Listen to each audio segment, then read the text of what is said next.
السلام عليكم ورحمة الله وبركاته. walaalaha sharafta leh marka ku soo dhawaada casharkan ugu horeeyay oo ku saabsan routingka oo aan ku eegi doono ama ku fiiri doono static routing waxa uu yahay. Static routingka sidiisa horta waxaa kasoo horjeeda waa dynamic routing oo macnaha waxayna ku kala duwan yihiin. Static routingka adiga ayaa routerka u sheegaya halka uu u dirayo daatada soo gaarta ee ku socota destination gooni ah, macnaha meel gooni ah haddii ay ku socoto matalan tusaale ahaan sawirkan hadda meeshaan nooga muuqda waxaan arki karnaa inuu yahay ka kooban yahay dhowr laan. macnaha laankan koowaad oo dabcan mataqaanaa labadan computer ay ku jiraan raxma iyo axmed, laankan kale iyo laankan kale oo asna cali oo ku jiro, iyo weliba laankan kale iyo laankan kale. anaga marka hadda maadaama aan static routing sameynayno waxaan awoodda saari doonaa keliya markaan labadan laan, macnaha laankan oo raxmo iyo axmed ay kuwa jiraan iyo kan uu cali ku jiro oo ilaa halkaan ah. dabcan kan dhexdaana waa ku jiraa meesha. marka waxaan ka tegi doonaa networkan 192.168.2 kaas oo aan fiiri doono markaan u nimaadno dynamic routing. dynamic routing asaga wuxuu kaga duwan yahay routerka waxa qaab uu u xisaabtamo ayaa jira. waxaanu isticmaali doonaa macnaha protocol sida ama ribko kaleeto EIGRP OSPF iyo waxa lamidka kuwaas gadaal ka iman doona insha Allah tacaala. marka asagoo hab raacaya protocoladaas ayuu wuxuu routerka go'aansanaa qaabka uu diri lahaa iyo meesha ku diri lahaa ugu habboon. ama static routerka adiga ayaa hadda hard coding ku sameynaya, waa ku qoraysaa, waxaa leedahay macnaha data kasta oo ku socota meeshaas ku dir interfacekaas amase IP-gaas ku dir. matalan tusaale ahaan haddii hadda la fiiriyo routerkan oo kaleeto kole waxaa la dhihi karaa waa stub network oo macnaha routerkan oo kale haddii la fiiriyo sidiisaba hal meel bis oo macnaha oo wax kastoo computerada kasoo gaaro u diri karaa waana wadada kan. marka laba siyaabood uu sheegi karaa inuu yidhaahdo interfacekeygan computerka matalan interfacekan hadda waxa waaye serial port waa 0/0/0. waxa uu dhihi karaa marka wax kasta oo ku socda networka 192.168.1.0 ku dir serial portiga, waayo asaga ma yaqaano meel uu ka xiga. kan waxaa ku dhigan keliya networkan 10.10.10.0 networkaas bes ku dhigan, marka ma garan karo wax ka dambeeya asaga uma jeedo, mana yaqaano weli. saas daraaddeed waa inaad u sheegto oo tiraahdaa haddii ay kusoo gaarto data ku socota networkan ku dir serial portigan. waxaa kaloo dhigi kartaa ku dir IP-gan meesha uu kaa xigo isaga dir, ayagaa asaa garanaya. labadasiba waxay soo gaari doontaa, wuxuu soo gaari doonaa baalkan routerka halkan ka xiga oo ama interfacekan routerkan ku yala amaba IP-ga interfacekan ku labada isku macno leh waayo. markaas kadib routerkan uma baahna in loo sheego waayo waa ku dhegan yahay. router walba wixii ku dhegan waa yaqaanaa, laakiin wuxuusan fahmi karin marka horeeto waxa ka dambeeya ka ku dhegan ma fahmi karo. wax kaliya ku ogaan karo waa in dynamigaas aan sheegayna macnaha routing protocolskaas oo isticmaalayo oo saas ku bartay iyo inaad adig u sheegto oo tira halkaasay ka xigtaa u dir.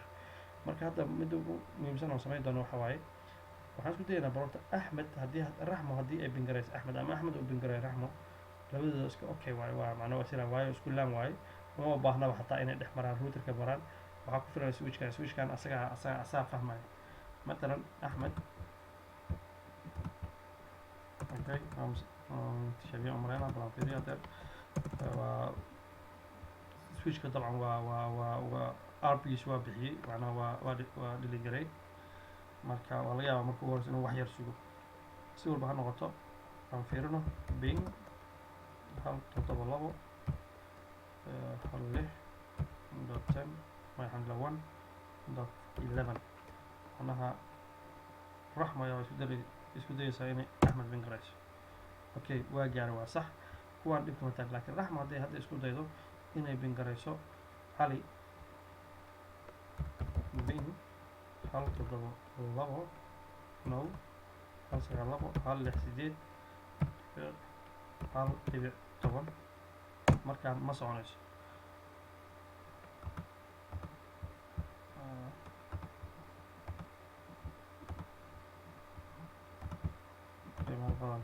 sorry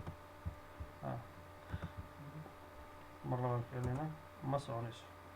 destination host unreachable macnaha waxaana waaye waxay kasoo laabanaysaa routerkan afkiisa waayo routerkan ma yaqaano meel dambe usii diro saas daraaddeed macnaha waa kusoo celinaa macnaha ma gaari karo leeyahay hadda si aan markaa u awood u siino inay isbingarayn karaan midda kood waa inaan routerkan macnaha u sheegnaa inuu wax walba u diro halkan waayo isaga meel kale u diri karaa male laakiin routerkan waxaan u sheegaynaa haddii data inta kasoo laabatay macnaha matalan data kasta oo ku socota networkan 172.16.1 ku socota inuu ku diro interfacekan sababta aan saas sameynayno waxaa waaye kan asaga haddii la yidhaho wax kasta oo macnaha u dir wadadan mustaqbalka uu isku qaldamaya sababtoo ah intana network kale uga dhegan inta network kale uga dhegan marka taas xoogaa dhibay keenaysaa unless aan sameynayno macnaha inaan idhaahno wixii networkan ku socdo 192.168.2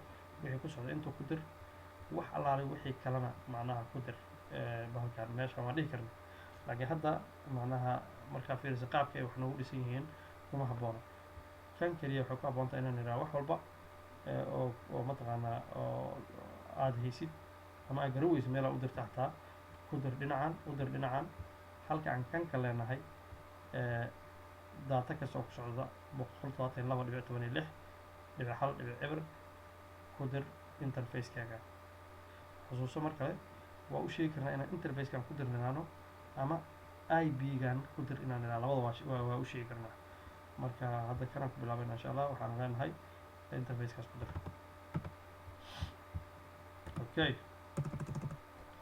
intaana horta wax kala sameynin aan fiirino IP route waxa uu yaqaano wadooyinka uu yaqaano wax ku diri karo sida macnaha waxay tilmaamaan connected kan waxaa ku dhegan 3 network inta waa looga dhegan yahay inta waa looga dhegan yahay inta waa looga dhegan yahay 10.10.10 192.168.1 iyo .2 inta waa kana .1 waa kana .2 waa kana aan 10.10 waa kana sidaas ma yaqaano marka haddii loo fiiriyo network 172 meeshaan kuma jiro kan kale markaa fiirsid ay aga kala no problem trace kan xoogaa okay kan kale markaan fiirino show IP route asna waa sidii oo kale kan waxa uu yaqaanaa keliya labada network ee ku dhegan networkan ku dhegan waa yaqaanaa networkan ku dhegan yaqaan laakiin kan ma yaqaan meel oo diri karna ma leh marka kanaan ku bilaabayna haddii la yidhaah waxaan baraynaa in wax kasta oo networkan ku socdo oo uu ku diro interfacekan waan fiirina interfacekan kee waay interfacekan waxaa waaye waa 0/0/0 okay good waan bilaabayna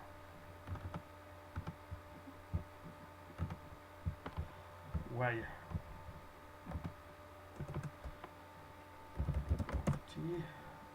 اوكي global configuration mode كان قلني كدنا وحنا هاي interface no IP route هل تضبلبه هل لح هل عبر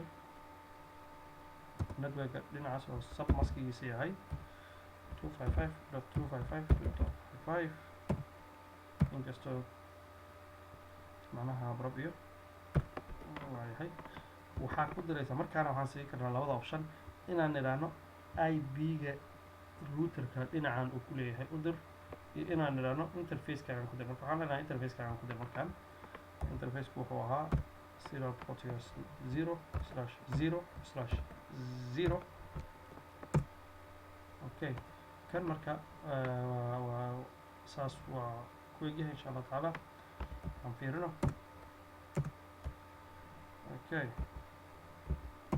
show IP route meeshaan waxaa iska bedela saa ujeedaanba tan macnaheed waxa waa static route waa annagaa siinay kuma dhegana laakiin wax kasta oo ku socdo markaan 172.16.1 networkaas wixii ku socda wuxuu u diraa mar kastaba serial portigiisaas oo ah serial portiga ah 0/0/0 markaa fiirsid serial portigan waxaa waaye 0/0/1 laakiin waa kan marka labada serial portig oo kala garanaya kan oo ku dira wax kasta oo ku socda 172 kana dabcan markii ay soo gaarto waaba yaqaanaa ku dhigay uma baahna inaan u sheego laakiin hadda ma isbingaray karaa weli calina ma bingaray karo raxmana ma bingaray karo waayo raxma haddii ay soo bingarayso routerkan weli ma yaqaano meel uu dira ma yaqaano. cali haddii uu bingareeyo of course waa garanaa kan uu soo gudbinaa kanna intuu gaarsiinaa, laakiin kan si uu confirmation kuu soo dhiibo markii uu soo diro routerkan ma garan karo meel uu ka xigo 192 network ah. saas daraaddeed inaan routerkan u sheegno waayo oo aan idhaahno wax kasta oo ku socda 192 dhinacaan u dir. laakiin awal waxaan ku heshiin inaanan network gooni u sheegin, balse aan idhaahno wax kasta oo ku soo gaara macnaha oo aan garaweys meel ay ku socdaan kan isaga dir, si mustaqbalka markii aan dynamic routing protocols ka sameyno amaba xataa static route kale aan kan ku sameyno in aan maaragtay u kala saari karno halkan oo midna halkan ugu dari karno midna halkan, balse halkan markay kasoo baxayaan ayagoo iswada haysta hal mar mataqaanaa oo liiska si uu liiska noogu yaraado. waaya okay, kan aan fiirino asaga interface waxaan fiirinayna bal interfacekiisa inay noo habaysan yihiin waa hubinaa. yes kan horta dabcan fast ethernet dhinacan waxaa uga dhegan networkana uga dhegan which is okay. serial portigana 0/0/0 waxaa uga dhegan networkan 10.10.10.0 dabcan asaga waxaa waa interfacekiisa 1. ka kaleetaa marka wuxuu yahay bahalkan muxuu ahay no asaga waxaa waaye 2 ah. ka kaleetaa wuxuu yahay 1. si walba ha ahaato marka asna waxaan sii doonaa serial interfacekan u diraan lena insha allah taala. serial interfacekan u diraan lena waa labadaas midaa sii karta inaad tiraahdo wax kasoo kusoo gaara serial interfacekan u dir ama IP-gan dabcan waa kiisii laakiin 1ka u dira talada aan fiirino.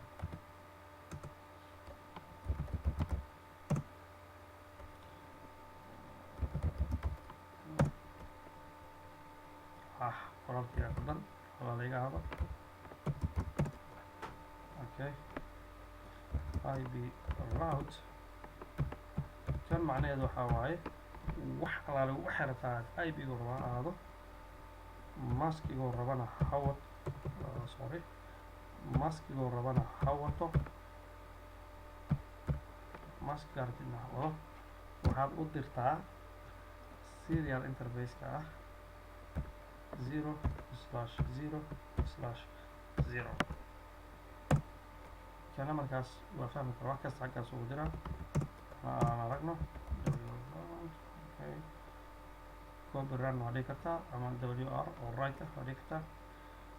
aan fiirino markan waxaa kusoo kortay show IP route routekiisa bal aan fiirino. yes kan asna esaa soo koro laakiin estaas markaa fiirisid calaamadii xidigtiyaa ku dhex jirta waxaana macnaheedu uu yahay wax walba kanu diraa. kii hore static hal cinwaan bisaan siinay ka laakiin cinwaan kastoo haystaa. markaan bal aan fiirino cali ma bingaray karaa dabcan raxmo kaleeto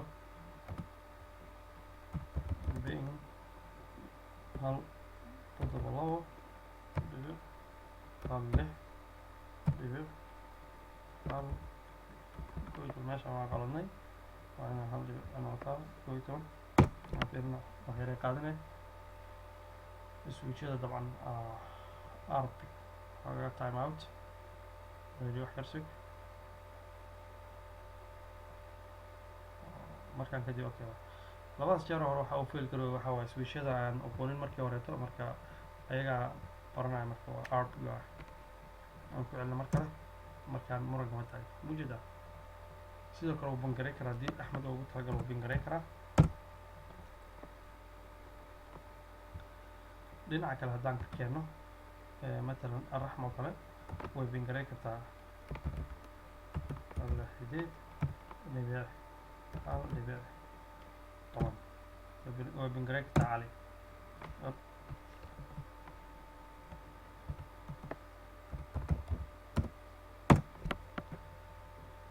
intaas waxaa nooga eg cashirkeeni static routingka. walaalayaal waa mahadsantihiin boqolkiiba boqol insha allah tacaala. waxaan isku arki doonaa cashirada kale ayagana la xiriira routingka annagoo tartiib u socdoona insha allahu tacaala. wabilaahi tawfiiq wassalaamu calaykum waraxmatullahi wabarakatu.